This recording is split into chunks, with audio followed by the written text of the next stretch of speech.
Hey guys, welcome back to the official Beast Lab. Today I have the man, the myth, the legend, Jay Dyer. You have heard his name come up in a lot of different conversations so far on OBL. Jay Dyer is the owner and operator of Jay Dyer Strength and Conditioning. He's also the head strength and conditioning coach for men's and women's Team USA lacrosse. Jay, I want to welcome you back to the Beast Lab, my man. Thanks for having me, Greg. Great to see you. Same here, brother. I've known Jay for a long time. If you are a high-level lacrosse player, whether you play Team USA, you're a pro, or even if you're a very high school player, you know of Jay Dyer. Jay has been ingrained in the lacrosse community for years. And what I wanted to start off with, I just wanted to kind of go to how did you become like the lacrosse strength and conditioning guy? Like, what was the pathway you took to that? I guess the interesting story of it is I just hunted down one of my mentors. He became my mentor, obviously. I went to a lacrosse field when they used to have a thing called Lacrosse for Leukemia at St. Paul's School in Maryland. Yes. And I had reached out to Dan Ross, who was the strength coach at Loyola College at the time. Asked him for an internship, told him I was really interested in getting in this profession, working more with athletes. I had kind of run my course through the whole like general population stuff and just wanted to get more embedded in athletics. He told me that, he was going to be busy that weekend. I asked him, he told me about the tournament. I asked him what time the games were, and I just showed up at one of the games and walked up to him afterwards and was like, hey, I'm the guy you've been talking to on the phone. I really want this internship. Like, let's do this. And he was just like taken aback that I had kind of like hunted him down, introduced me to the athletic director. The guy approved for me to do it on the spot. I think he was also kind of like, what a total psycho. He just showed up and asked for an internship on the spot. So that got me started with the lacrosse team at Loyola College. Dan was great. He gave me a lot of kind of freedom to just explore what that was like working at the collegiate level. Started at a place in Howard County where it was actually a facility named after Cal Ripken, but we started getting a lot of lacrosse players in. Dan referred me to Coach Petro when the strength and conditioning job opened up at Hopkins. And then I guess the rest is history at that point. So the odd thing was the place I worked in Howard County, Dan Ross had left Loyola and was now the phys ed teacher at Howard High School, which was literally right across the street from the facility I was working at. So I could go across and have lunch with my first strength coach mentor, like anytime I wanted to, and still like be working in the field, getting experiences with other coaches. And then, with Coach Petro, basically my interview, he kind of asked me a couple really easy like questions. And at the end of it, he was basically like, well, Dan Ross said you're my guy. So you're the only person I'm interviewing. So I need to know by tomorrow if you want the job. And when you have Johns Hopkins University, a program with that much tradition attached to your name, it gives you a lot of credibility with people in the sport. So I think just starting there, never really setting out to be the lacrosse guy. I was never like, this is my goal. I want to be known just for being a strength coach with lacrosse players. I just think it's evolved to that because of the volume of lacrosse players I've worked with. And I've said to my wife on many occasions that joke's probably not getting as relevant anymore because the sport's growing, but I was like, I'd rather be known as the lacrosse guy in Baltimore than the lacrosse guy in Minneapolis, So, so that's Yeah. it. Yeah, you're at the epicenter of it in Cockeysville. It's interesting that that statement from Coach Petro is exactly what kids have told me he said during recruiting visits. So it sounded exactly the same. Hey man, we just need to know if you're our guy by lunch. The kid's like, ah. But that's what he does. And you're right. Like back then, especially then when Hopkins was Hopkins, you know, when you say that you're the strength coach or you're part of the Hopkins family in general, it's instant credibility. If Petro gives you a stamp of approval, everyone kind of listens. So that's pretty awesome. And then when you talk about lacrosse players and you becoming a strength coach and just known by all of us, and I think one of the things that I love is the fact that you're like a common denominator in the lacrosse world for a lot of us. Like men's and women's USA teams, we didn't really have a home until a few years ago. And when HQ was actually used to be in the end zone at Hopkins, USA Lacrosse. Now that we have it in Sparks, you have your own facility that they basically, I remember when you were like designing it, they were like, here you go, man.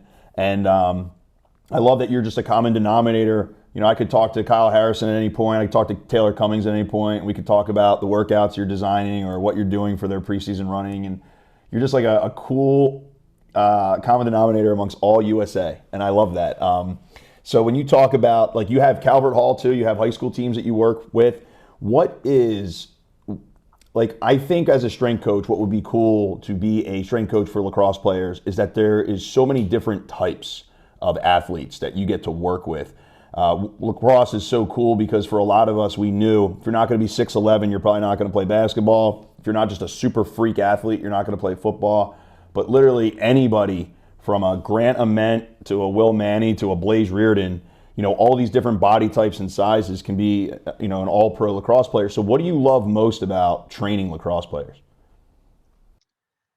I do think that that's one of the great parts of it is it's so many different, like you said, body types, shapes, sizes. It's never an indicator of how good a person's going to be at the sport. And it's also, again, more broad brush. It's not an indicator of how good of an athlete they are. So, you know, again, everybody wants the athletes to be bigger, faster, stronger, but I think at sometimes it's not all three.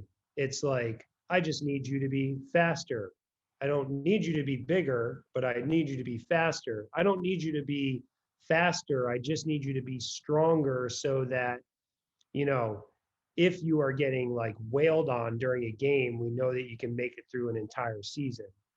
You know, so again, so that point is you're taking athletes that have a broad set of skills, you know, and all different shapes and sizes, and saying, we need to get you to be the best athlete possible in this really fast sport where you can potentially play very similar to like basketball, all different positions, right? Like if you're a defenseman and, you know, you have to, you know, clear the ball and all of a sudden you're on a 4-on-3 break, you know, it's like you have to have some offensive skills and some offensive IQ to make that happen. So I also think that lacrosse players are very quirky. You know, there's something very unique about each one of them, which also makes it enjoyable to work with them because there's so many different personalities. And, you know, like I just like popped in my head thinking of the fact that I have athletes that I've worked with that love country music, and then I've actually had somebody that listened to like Norwegian death metal, you know. So it's like, yes, who's that? Like so it was a kid that played at Penn. I won't say his name because I don't want him to call him out, but I was just like, he brought in a playlist one day and I was like, you get 20 minutes. Because Dude, that's a lot of time. Right. We all need to experience this. So I want like the 20 minutes that will just blow everyone's mind. So again, it's like from that, you know, side of things, their personalities, their interests outside the sport, you know, all that type of stuff. It's, and again, I'm sure it's like that in other sports, but I feel like I'm so embedded with so many different people and different personalities that it's like nobody's, really the same. You can have a lot of different topics of conversations around, not just training, but what their interests are outside of that. So that's the long-winded answer of, I think I just love it because everyone's kind of crazy in their own special way. I can attest to that. Absolutely. I think lacrosse, there's a wide dynamic. You'll have the Calvert Hall kids in there. You'll have like a Bones Kelly, right? And then you'll have Scott Rogers. And they're different. They're different types of people. And I think at the end of the day, it's one of the things that I actually love it. And I want to get your opinion on this. One of the things I love about the fact that what you do is so important in our sport right now. A lot of people know who you are. When I got into lacrosse as a professional in 2006, wow, I remember being looked at as just a freakish meathead because I loved strength and conditioning. And now, here we are in 2021, and it's like, if you aren't training like any other sport, strength and conditioning wise, then you're being left behind. Have you seen that change over the years, and what has it been like? So, yeah, before you even started playing professionally, so I guess, you go back to my first iteration at the college level was, I'm going to say fall of 2000, if I did my math right. And it was still very much like, okay, maybe this isn't the exact percentage, but 50% of these guys look like they've actually taken training seriously, and 50% don't. It was actually an initial shock for me. I remember our first team sitting in a hallway with Brian Volker. I gave him a clipboard and a roster, and I was like, I just need you to record these body fat numbers for me. And after about like 20 guys came through, I was like thinking to myself, what is going on right now? Like, seriously. And Brian could just kind of tell. I was just like, yeah, I was like, this is going to be a lot of work. And he's like, looks like a lot of guys enjoyed their summers, And I was like, holy cow, indeed, So, so taking it from there, and then very limited teams were, I think, taking strength and conditioning like seriously. And, I'm sure people would argue that, but I'm just going to say that there was limited number of teams where the team was doing as much strength and conditioning work as we were under my first year with Coach Petro, to everybody. Like, you're just watching this kind of spread throughout the sport as the years are going by. And now you're getting into a situation where there's so many more resources and information, for the good and for the bad, for these athletes. They're a little bit more hypersensitive to what they eat, how much they sleep, how they take care of their body between sessions. There's definitely still throwbacks, from a standpoint of, if you think about like, they treat their body like an amusement park ride, and it's just like, but they still can play really well, and they show up, and they never miss any of the runs, and they get through the lift without like not being the best, but they're not standing out for being the worst. It's like they have some innate athletic ability where they can still be in that upper half of the guys on their team, maybe even higher than that. But I do think in general, the sport has evolved to the standpoint of, if I'm going to make a career out of this, because there is the opportunity to make a career out of it, I have to start taking this more seriously at a younger age. If that's, one of my goals is to project into professional men's lacrosse or professional women's lacrosse, or want to be a national team player. There's just a different standard. Yeah. And Taylor Cummings and I spoke about this when we were discussing that first or second year out of college, pros. You learn, I always said this, you learn a lot about a guy, dedication-wise, when I was playing in the MLL, of how he comes into camp his second year out of school. Because that's the guy who's not 19 years old, can eat whatever he wants, can party and get away with it, but he also doesn't have somebody yelling at him every day to get the work in. So that's where you see guys, careers would end all the time after that first or second year. And I struggle with as a coach, with Face Off Academy. And when I was a strength coach, I used to struggle with the people like the ones you just described, the ones who were genetic freaks and could go party and could go, smoke some cigarettes and make their run tests.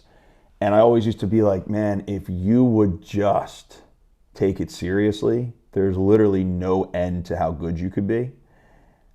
How do you mentally deal with knowing the potential of an athlete, but they don't want it as bad as you want it for them?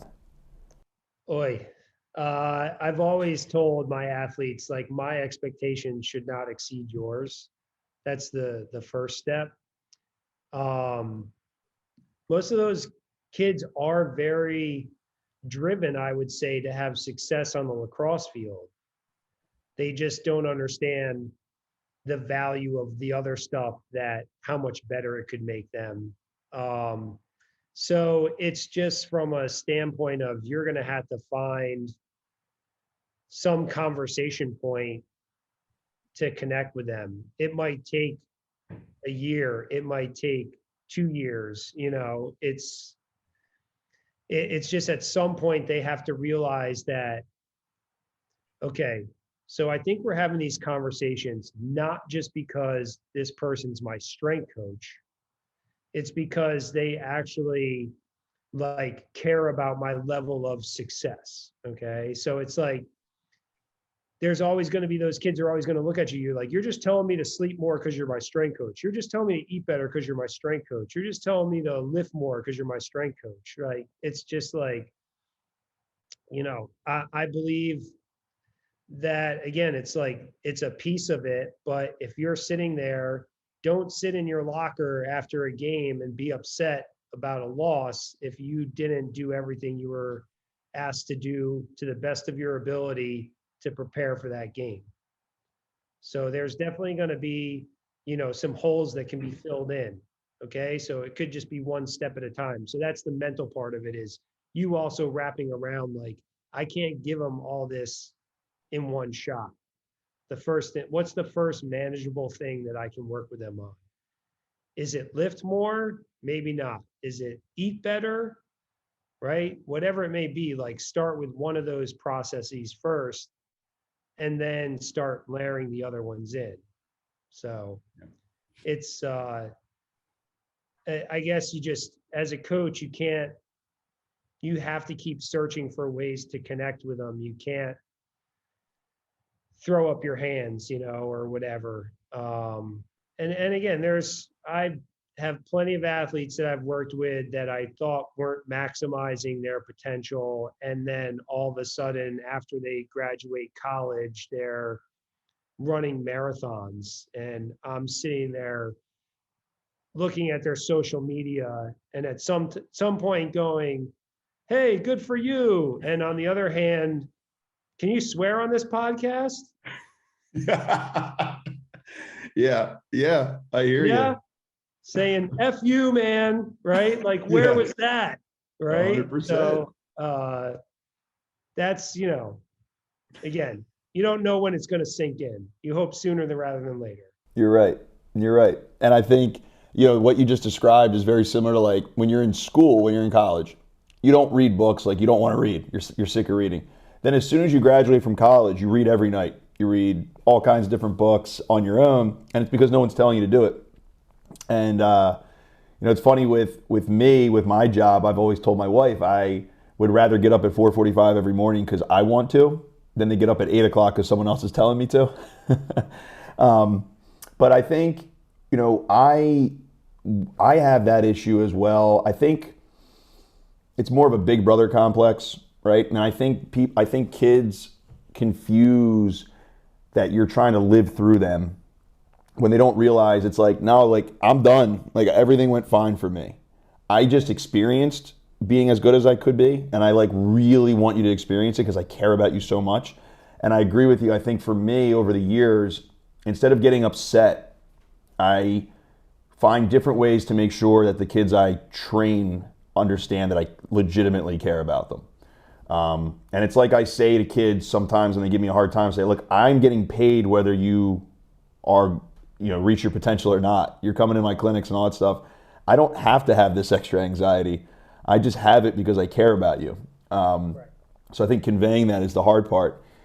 When you are going through a season, I remember when I was a strength coach at Penn State with men's and women's basketball. And I think I'm coming in like, oh yeah, like we're going to get these guys big and strong and they're going to be. We spent the first 4 weeks teaching them all how to land correctly, right? On a rebound or whatever. And it wasn't exactly what I thought it was. When you are going through lacrosse and say you get there in August, the team comes back and ready, what's one of the first things you do when incoming freshmen come in and they don't quite understand? A lot of guys think they know, as you know. But how do you start to make a 18-year-old who's coming out of high school, top 10 recruit, whatever, start to understand what this strength and conditioning thing is really about at the collegiate level? I mean, I don't think I have to do much. I think they see the upperclassmen working out and like some of the things they're capable of doing or the weights they're able to move, and it sets in quickly, right? Because like in the summer, you're in a vacuum. You're not really seeing your teammates as much, or even if your perception is like, I believe this one of my teammates is this strong, but then you actually see him in person and it's way more than you were expecting. Um, that's not really putting a lot of stress on me. That's the environment that they've stepped into. They're literally experiencing it and should be having a moment where they're like, I have to like buckle down. And I thought I was working this summer. Obviously not as much as these guys were working. So, and the other piece of it is, you know, even the progression of how much we can communicate with each other through our phones and everything like that. I mean, you know, when you're coming in a summer program, there's going to be some interaction with your athletes, whether it's sending videos in so you can kind of check their form or whatever, or you're communicating with the coach that they're working with at home. I think it's made our jobs a little bit easier from that standpoint. Um, you know, so again, you have some idea of what you're about to see when they get there. And you know, again, I think even, you know, this summer I was talking to Cole Williams and I was kind of laughing. I was just like, I think these kids aren't going to know what to make of me because they're sending me videos of them doing like rear elevated split squats, and there's things I need to fix on them. And the only video I have on my phone to send back is me doing it with 115-pound dumbbells. And I'm like, it should look like this, you know? And I'm like thinking, wow, that's the most hardo move ever. They probably think like I'm such a lunatic, but I'm just like, I'm not going to bother typing, sorry, this is the only video I have on my phone to send you right now. He's like, they're probably scared to death, being like, look at our old ass strength coach. I'm sending him a video holding like 45s, you know, and it's just like, so. I love that. So again, I think that's part of it. You would have loved to tackle those 4 weeks when they were home and just been like, here's some things for you to work on. And then the first week you see them, it's just like polishing it, right? Yeah. So I think that has made things a little bit easier. I'm not technologically savvy one bit, but I know how to do enough to at least keep those communication lines open. So, Yeah, communication is important, and culture. You've created a culture there, like you said. The kids walk in and they know what's real. I remember at Penn State, you go in as a freshman. I read Men's Health, like I know what the deal is, and you learn when you throw up after every lift for the first semester. You're like, yeah, okay, I had no idea what I was in for. That aha moment, and that goes back to culture, but also letting the kids know that you mean business. And I remember when I was assisting Brad Pantal, Brad Pantal at Penn State was my mentor, and I worked for him as soon as I graduated. I remember that first year was tough because men's and women's basketball at Penn State had no official strength coach before 2006. And Brad came in, they redid the weight room. One of our centers, who had all the potential in the world, missed weight 2 times in a row. And he said, he was redshirting. He's like, you have to gain weight, this X amount of weight throughout the first year. Came in, he was a pound light when he weighed in. After his lift, Brad made him sit in the weight room and eat Gatorade bars and shakes until he gained that pound. He wasn't allowed to leave. And you just see him like double taking, like, I know this guy's like, when he's staring at me very serious, but he can't possibly expect me. Oh, he did. And he got it. Never had an issue after that. Right, so sometimes you got to crack the whip a little bit and be a little angry at guys, and make them do something completely crazy. And sometimes, and I think that goes. Deemer Class and I were speaking about how different athletes need to be treated differently to get the motivation. I was always somebody where Lars Tiffany, when he was assistant at Penn State, he got on the dip bar across from me during a team lift and challenged me, and that was what I needed. Next two, I needed that next two speed so I could outrun whoever was next to me. And some guys aren't like that. Some guys you got to bring them aside and talk to them. And I think that's just, becoming a trainer over time.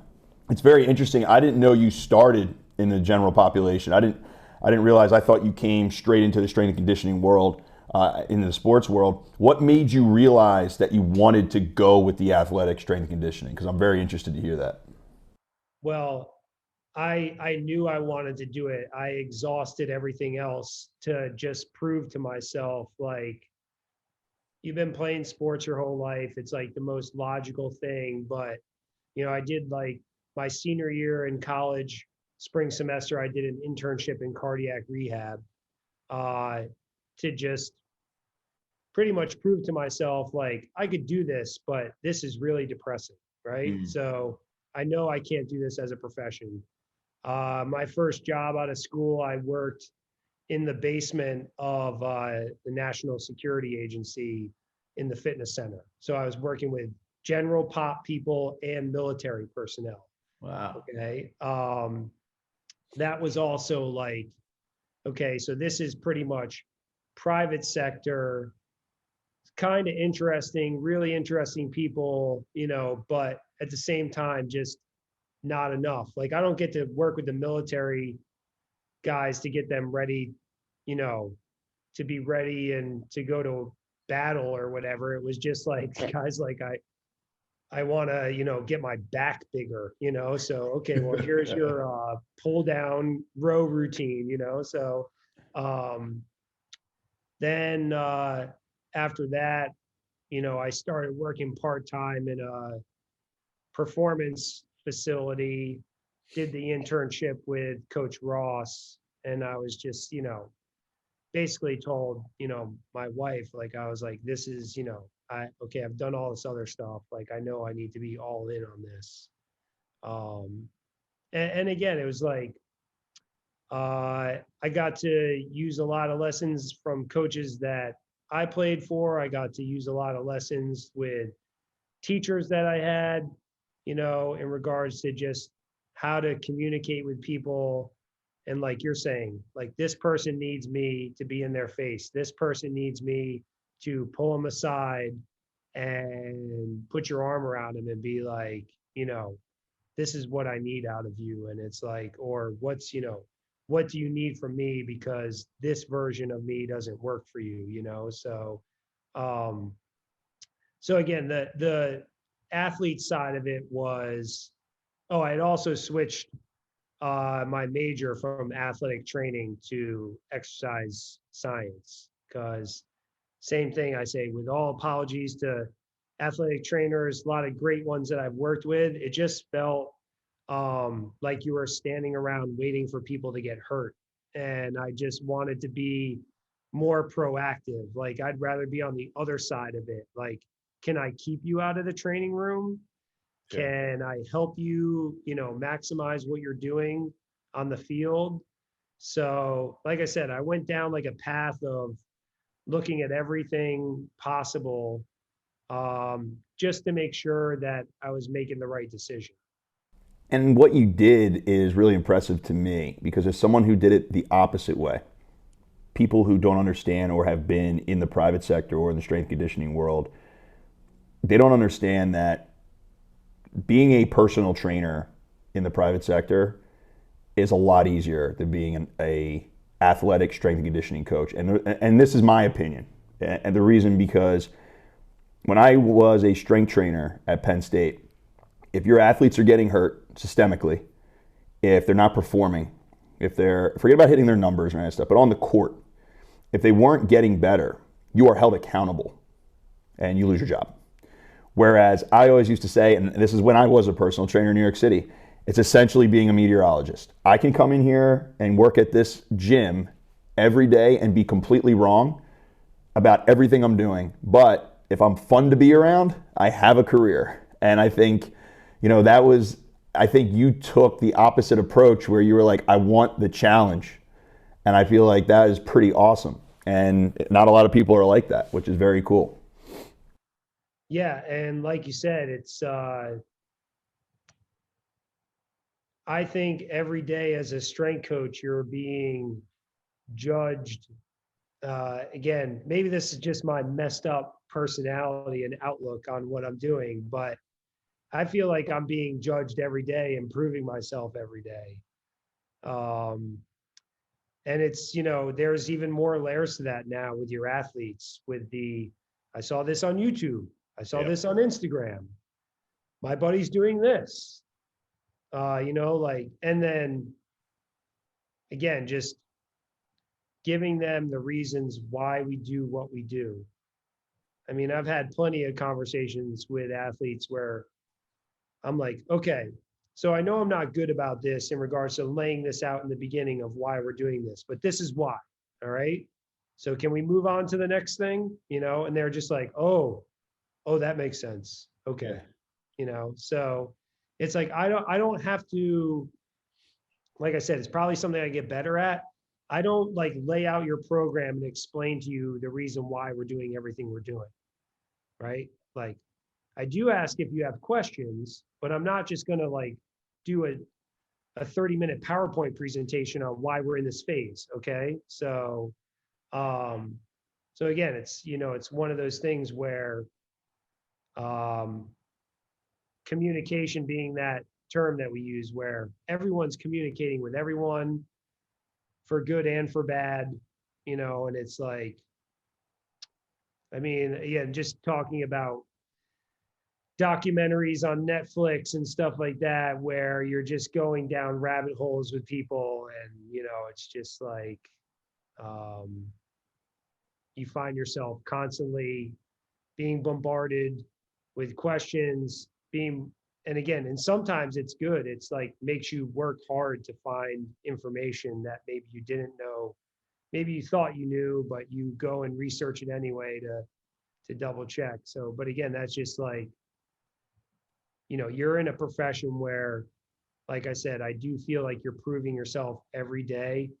And the athletes that you have worked with, like the athletes you're working with currently, don't care that you worked with that person, right? It's like, this is about me.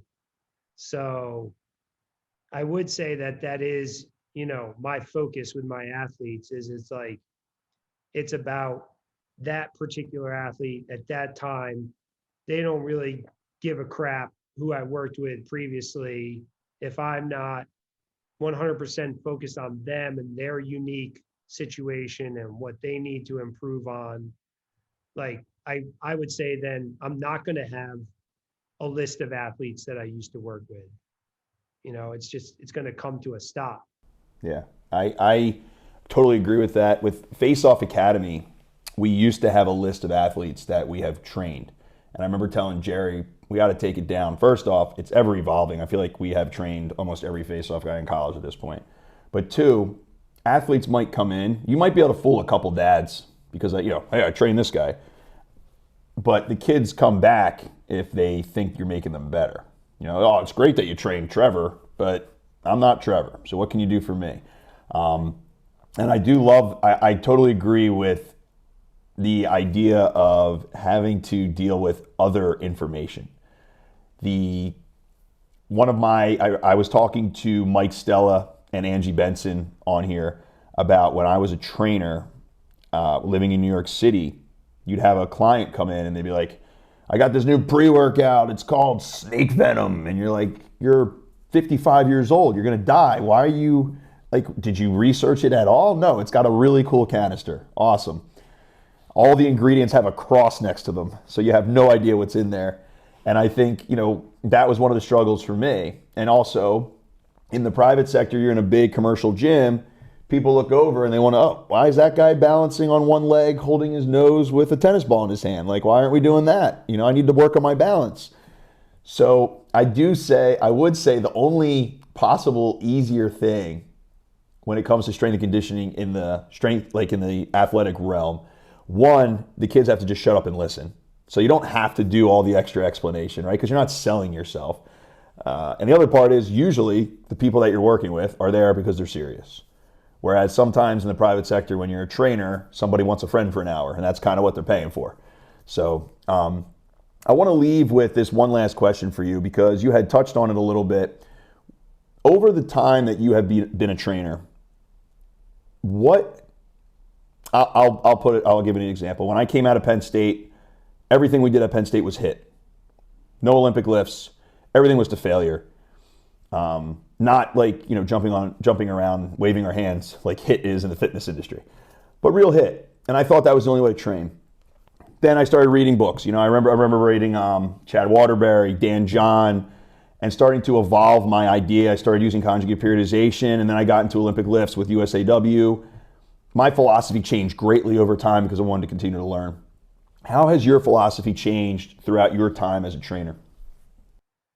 So I just think it's pretty much what you're describing there is a foundation of things that you believe in, and then everything else is continually evolving. And it evolves based on the athletes you're working with. So there's just certain types of training or certain exercises that are going to hit well with athletes or with a team of athletes. And there's other things that just don't work. Like the most bizarre thing is having two athletes with pretty much the same build, the same body weight. You give them a similar program based on their strength levels. One of them, the trajectory is insane, and the other one flattens out.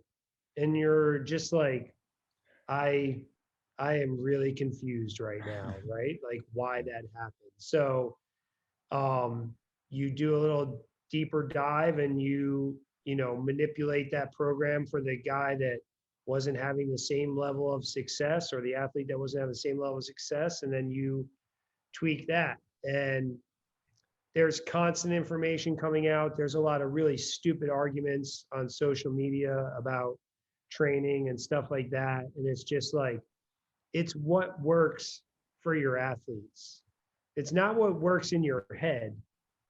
It's what works for your athletes. So I may completely disagree with something, but if this athlete over here is getting great results from it, well, it's like you have to give them what allows them the opportunity to progress. But at the same time, like, not everyone is built to back squat, and not everyone is built to do a barbell bench press. But if that's what you consider your foundation, and you want to see if they're capable of doing that, and they show you that those aren't effective exercises for them, then you better be making changes and not just be sitting there going, no, everyone back squats. Yeah. So, I mean, I met with one of the NFL strength coaches a while back, and his definitive statement wasn't everyone back squats. He just said everyone does a squatting movement. So I have 8 different modalities that I use to train squats, but it's not universal from a standpoint of everybody on the team puts a bar on their back, you know? Yeah. And when you're working with athletes, which I've relayed this message to all my athletes, is you are here to train to actually play a sport, not training to be a weightlifter. Great point. So if I'm doing something, or we're doing something you're not capable of, and it's going to reduce your chances of playing your sport, then what are we doing? Right? Like, if we are getting stronger and we are getting faster and we are more agile, or we're quicker or more powerful, does it really matter how we got there? Especially if you're 100% healthy. So that's the end goal. I want you to run out on the field on a Saturday afternoon, feel like you can, run through a wall, you're indestructible. We've done our job. All right. And, again, I think that that's where, again, some of the things that you see on Twitter or whatever, it just it drives me nuts. Like, I want to see more videos of Jack shooting hoops on his basket than I want to see somebody arguing over whether your athlete should conventional or trap bar deadlift. It's just that's, again, it's just, it's whatever's working for them, what allows them to be healthy, safe, get stronger, play your sport. Amen. All right, I got to step up the Jack's videos. I got it. Message received. I agree with you. I think sometimes, and Scotty and I actually touched on this in our post game, about how people love to sit around on Twitter. And you'll see some really accomplished strength coaches that get kind of petty on there, and they just spend their time being upset. And you're just like, dude, what are you doing right now? Like, I just read your book. It was really good. Why are you so mad? If you don't follow it, you should follow Insecure Strength Coach on Twitter. It's priceless. I'm going to follow that immediately.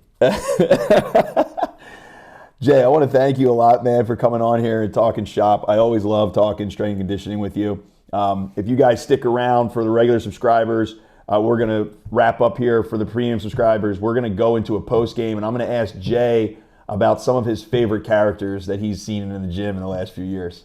Thanks a lot. Thanks a lot, Jay. Appreciate it, man. Thanks, Greg.